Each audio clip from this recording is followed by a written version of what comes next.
But I wanted to ask you how you got started with your YouTube channel. Did it start primarily doing reactions and then you kind of branched out from there?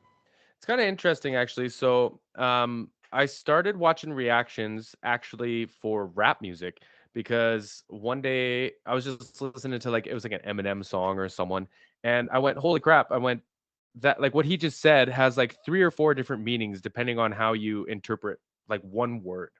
And Mhm. I went online to like find like I was going genius and try to figure out what the songs mean, right? And it popped up with a reaction video, and this person went like line by line. They'd play it, they'd pause it, and they would talk about like all the different rhyme schemes and all the different meanings that could be drawn from it, the history of it. And I just thought like this is some of the most amazing content I've ever seen. And I was hooked for a long, long time. I had a roommate at the time who's a good buddy of mine.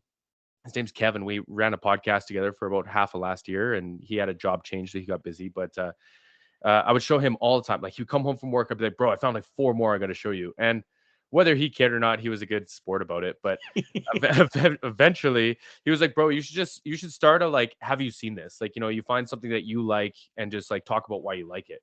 And I was Mhm. like, "Yeah, that's like kind of cool." But I don't know, like if what I like 80s hair metal and the odd rap song here and there. Like I don't know if that's what everyone else wants to see, right? And then I started branching into some other reactions, and he was like, "Bro, you got to start this. Like even if it takes me sitting down and doing them with you, like you just have to do this thing." Um, so I was gearing up for it. I tried it a couple times, and I thought I was gonna do lyric breakdowns, just like these rapper guys that I was watching.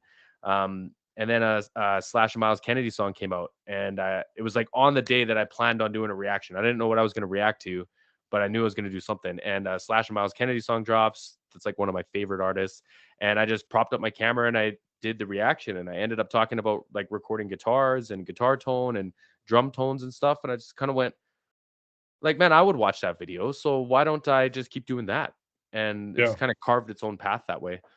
Um, and then for myself, like, for interviews and for podcasting and stuff, I always enjoyed the process of, like, interviewing for work. Like, I was a sales manager for my corporate job, and, I just love getting to know customers. Same as you, I'm sure, just chatting with people and getting to Yep. know people better and better, and what your goals are and how I can help. And, so it just seemed like an easy opportunity to just make some friends in the scene and chat with some folks that like I honestly believe that everyone out there has a story to tell. It's just like sometimes they're not willing to tell it. So if Yeah. I'm willing to dig deep and ask some questions and try to relate to you, then like why not?